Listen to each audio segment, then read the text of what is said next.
monetizing digital services since 2004, boosting the entertainment industry by making digital content accessible for everyone.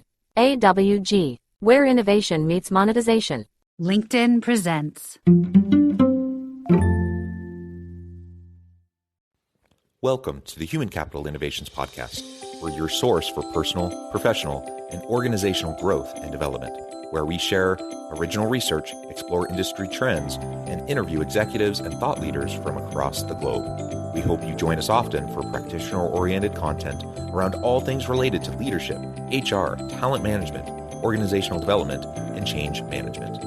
Maximize your personal and organizational potential with Human Capital Innovations Podcast.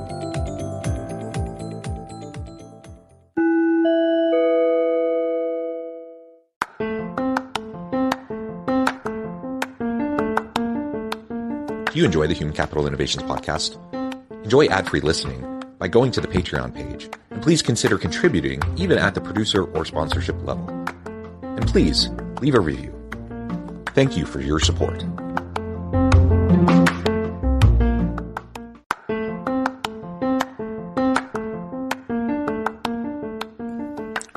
Welcome to the Human Capital Innovations Podcast. In this HCI Podcast episode, I talk with Kevin Gausch about change management and continual improvement mindset.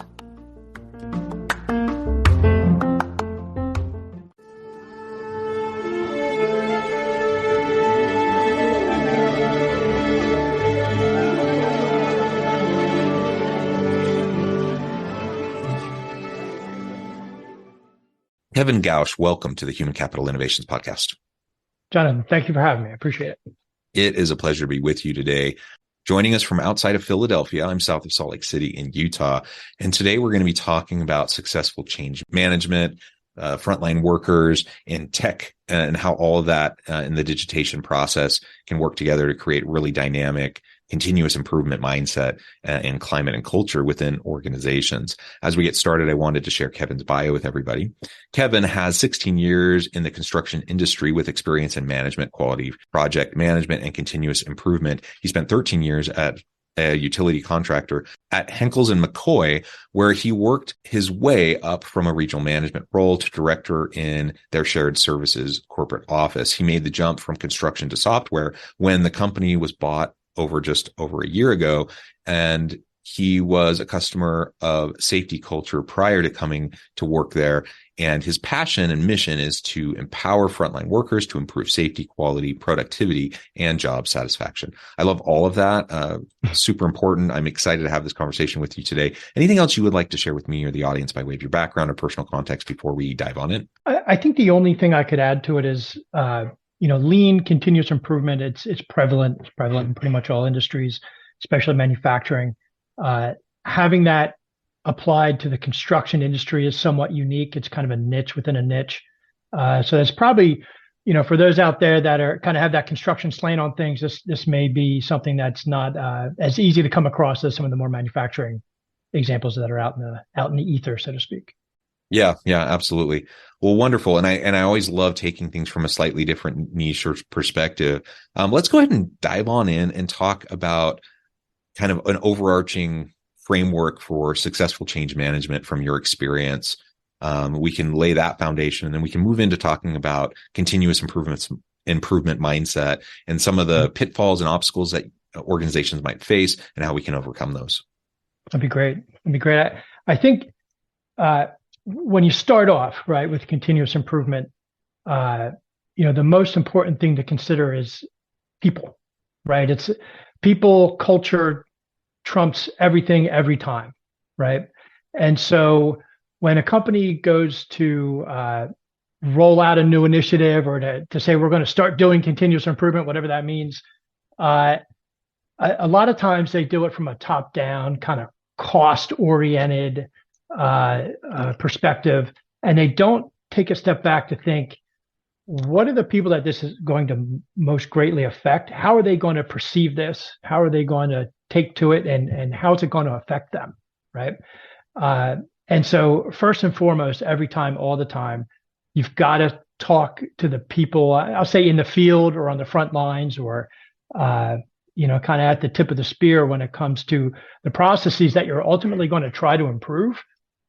These are the people that live in them every day. And so you definitely want to include them on the front end of any conversation you're having around continuous improvement. Yeah. Are there any overarching types of change management frameworks that you've utilized over time?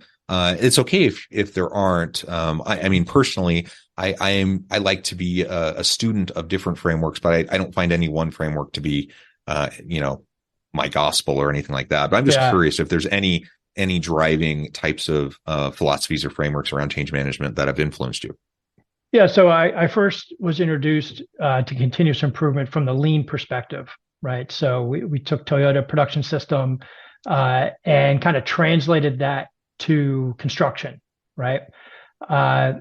And from there, and kind of the way my career went was I really liked it as a discipline.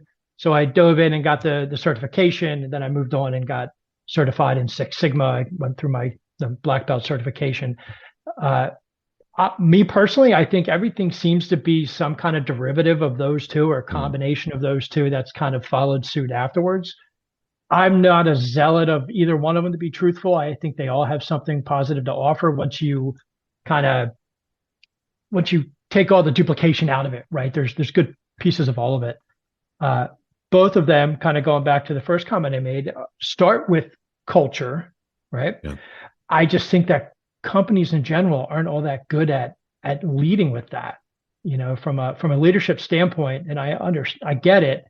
It becomes about cost very quickly and ROI, and you know what I mean? Like we're going to make this investment. They use terms like investment in lean or continuous improvement or Six Sigma, where the investment should be the people.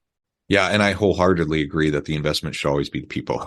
I definitely come from like an employee centric kind of a framework and model and philosophy in how I approach these types of topics and issues. So what you just said really resonates with me in terms of that kind of a commitment and overall investment in the continuous improvement of people. And it seems like, the rate and pace of change has increased so much in recent years, partly driven by technological disruption and innovation, but also just sociocultural, geopolitical, like all these things, right, going on that are just forcing us to adapt and change more rapidly.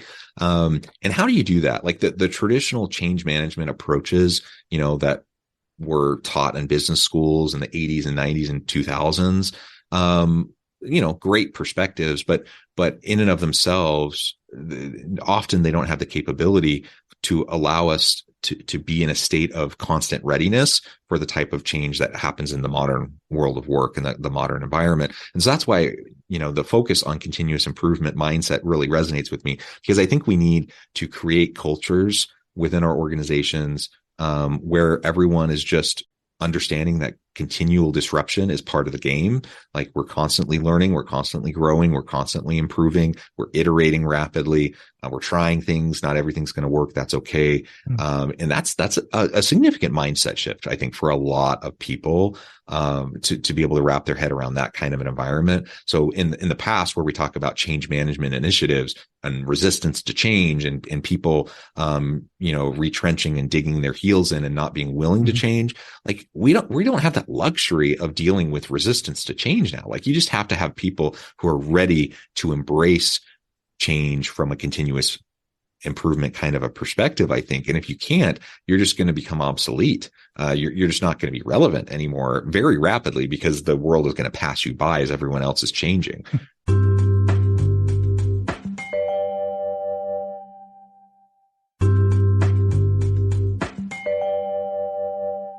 Monetizing digital services since 2004. Boosting the entertainment industry by making digital content accessible for everyone. AWG, where innovation meets monetization.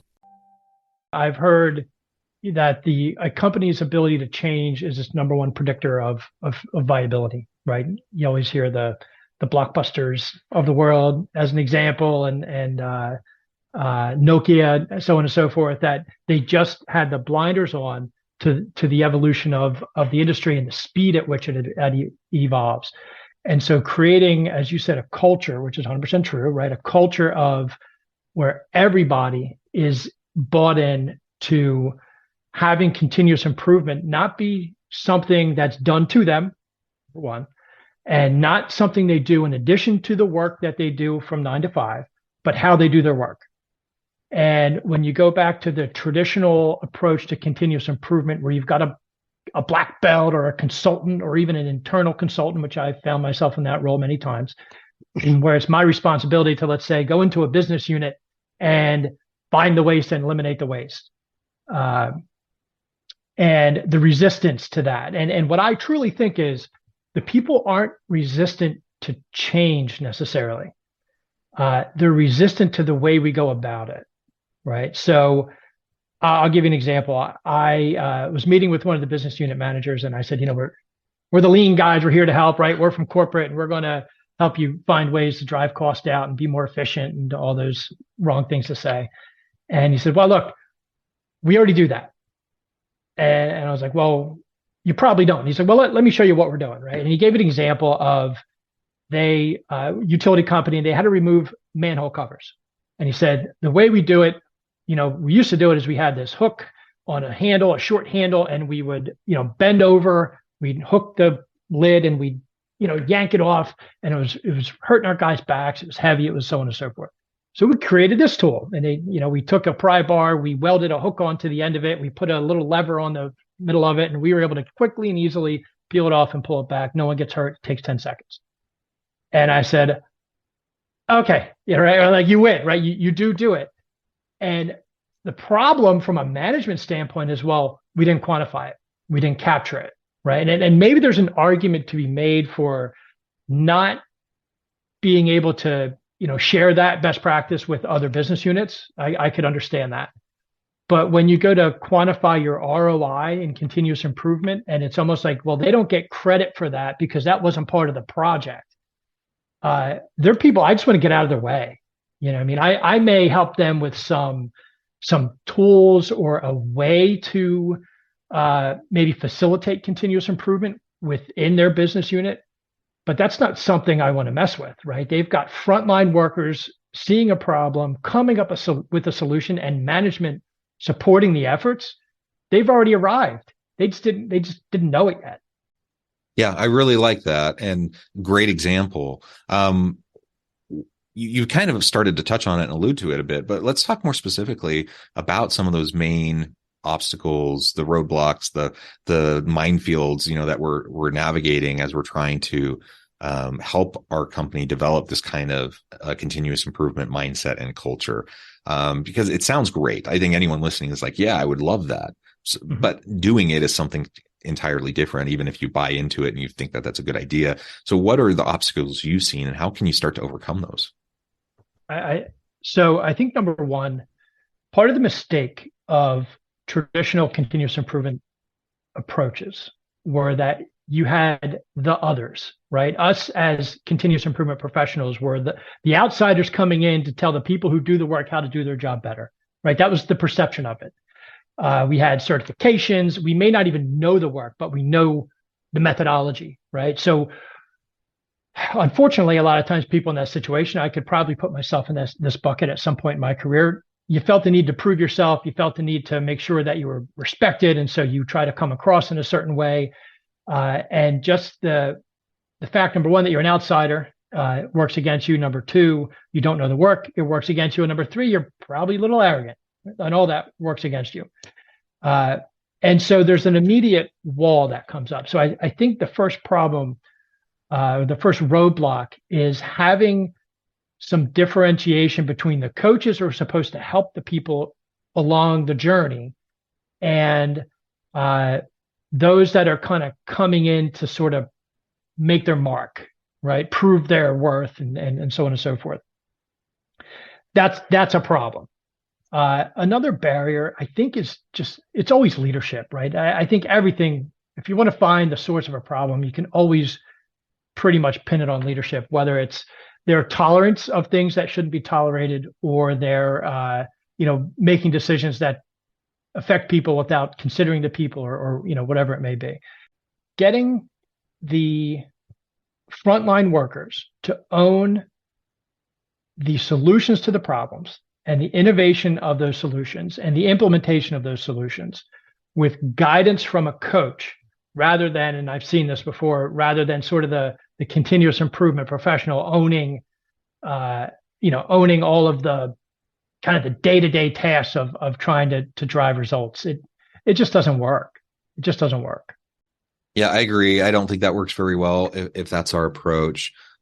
So creating an environment that fosters, a commitment towards continuous improvement, which fundamentally, I think at its core requires us to create a psychologically safe environment where people can try stuff and it doesn't need to even work. When I think about, design thinking and rapid iteration and experimentation, like that needs to become a part of what every organization does.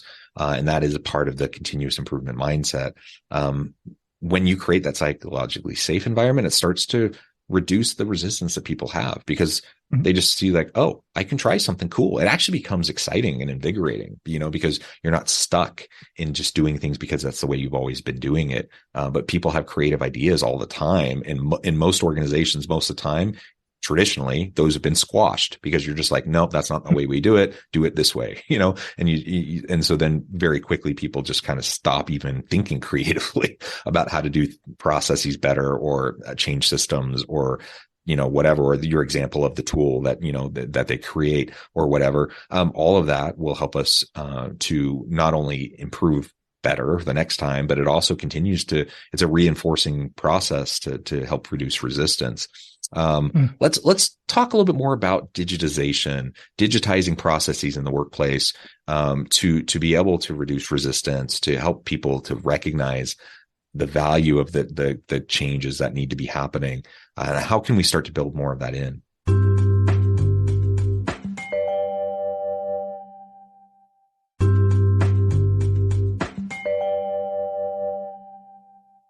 I think this kind of ties it all together if done right.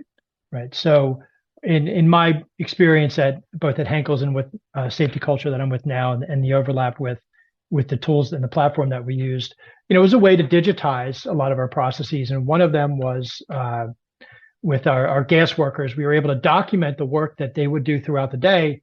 And so before we would fill in the hole, we'd have a picture of what's in the hole. Okay. And the importance of that is if our customer were to come in and dig it up and find a problem, we would have the ability to show them we did what we were supposed to do at the time. Okay. So it was kind of insurance really for our company, which was a driving factor at first. But from a buy-in perspective in the field, it gave them personal protection against being accused of doing something wrong when they didn't. Right. And so we were successful in getting this implemented because we approached it from a what's in it for you, right? The old WIFM approach, but it works, right? Like we went to the field and said, this is what we're thinking. What do you think it should look like, right? How would you put this together? What should the process be? What questions should we ask? How should we document it, right? And the platform allowed for the flexibility to kind of customize things in that way so that when it came time to implement the new process, pretty much everyone that this affected had already seen it, touched it, given input to it, knew the benefits of it to them. They didn't care about the benefits to the company. They cared about how is this going to protect my job? And that's the perspective that we took with them. And it worked and it took off, right? And it became a best practice within the company. It actually spread to a lot of our competitors because our customer shared it with them. So, you lose kind of the competitive advantage at that point, but, so what? It's kind of to the benefit of the industry. So that was really the big turnaround for us, right? But what was funny was part of the process was, the foreman would take a picture of certain aspects of the job. One of them was you had to take a picture of a pressure gauge, and one person wasn't taking that picture. And so because we had this technology in place, we were able to see that they weren't taking the picture. And so I called the foreman and I said, hey, how come you're not taking the picture of your pressure gauge? And he said, well, my pressure gauge is broken. I said, well, why is your solution to that problem? Don't take the picture. Why don't you get your pressure gauge fixed? And he said, I told you guys 2 months ago my pressure gauge was broken and no one fixed it. And I was like, it's so perfect, right? Like, thank you, right? It's a shame it took us 2 months to kind of let this resurface. But thank you for holding us accountable for the problems that you would otherwise get blamed for, right? It's management's fault, it's leadership's fault. And technology, to me, is a way to hold leadership accountable. Because if you're going to put this in the hands of the front line and you're going to say, okay, we're going, this is to help you do your job, this then gives us visibility into our own shortfalls and where we need to spend the time fixing kind of our stuff more so than putting it back on the field to fix theirs. Yeah, I love that example. And it illustrates too the importance of the frontline worker in this whole process, the continuous improvement loop that will allow this to occur. And there has to be that mutual shared accountability to develop the trust. And when you do that, that also, by the way, helps reduce resistance. It helps, it just reinforces everything we've been talking about. And so often, far too often, organizations take an approach around change that, it's top down. You have the C-suite executives, even middle management. They then go to the frontline workers and say, this is what you need to do. And it doesn't really make sense, or it doesn't really fit with what they do day in and day out, or they've tried that already, or, all these things that nobody bothered to talk to them or to get the input. And so just making that a part of the constant loop is so essential to make all of this work well. So companies have to get past the us versus them mentality of management and field, right? It's us.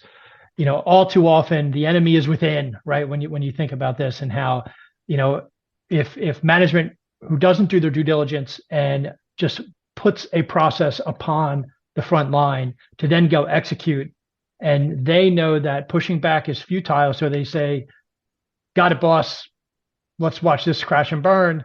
And it does. And then, you know what I mean? Like, it becomes a self-fulfilling prophecy. And so you need a common enemy, right? And that needs to be someone outside the company, whether it's protecting our market share or we're kind of guarding against competitors getting into our space, or, whatever it may be. But you need a common cause to rally around that everyone knows how they contribute to it, right? For the benefit of all, but then also how they personally are going to benefit from it, whether it's job protection, whether it's their job satisfaction, whether it's the quality of life that they get to experience as a result of the changes. Technology can't add more to their plate. It's got to make what they're currently doing easier, and then hopefully have some other added benefits that are kind of tangential to that. But everyone has to win, not just the P&L balance sheet. Yeah, absolutely. Kevin, this has just been a really great conversation. I know at the time I need to let you go here in just a minute, but before we wrap things up for today, I wanted to give you a chance to share with the audience how they can connect with you, find out more about your work, your team, and then give us a final word on the topic for today. Oh, sure. Well, you can find me on LinkedIn, Kevin Gausch. I don't know what my LinkedIn link is, but I'm pretty easy to find. I work for Safety Culture. Final thoughts on today is just, you need to make sure that anyone that's affected by any kind of change has their voices heard, and they get to play a part in what that change looks like. It can't be predetermined ahead of time and then backed into. You have to go into it with an open mind, an experimental mind, a theory to prove perhaps, but with the understanding that you could be wrong and there could be a better way. And then make sure that everyone that has the expertise and is affected by it has a chance to have their voices heard. Yeah. I love it. Kevin, thank you so much. It's been a real pleasure. I encourage the audience to reach out, get connected, find out more about what Kevin can do for you. And as always, I hope everyone can stay healthy and safe, that you can find meaning and purpose at work each and every day. And I hope you all have a great week. Do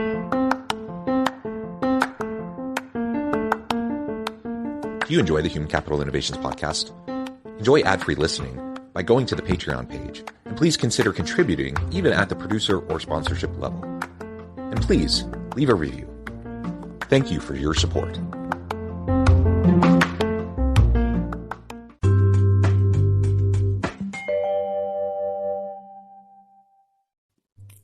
Thanks again for joining us for this episode of the Human Capital Innovations podcast.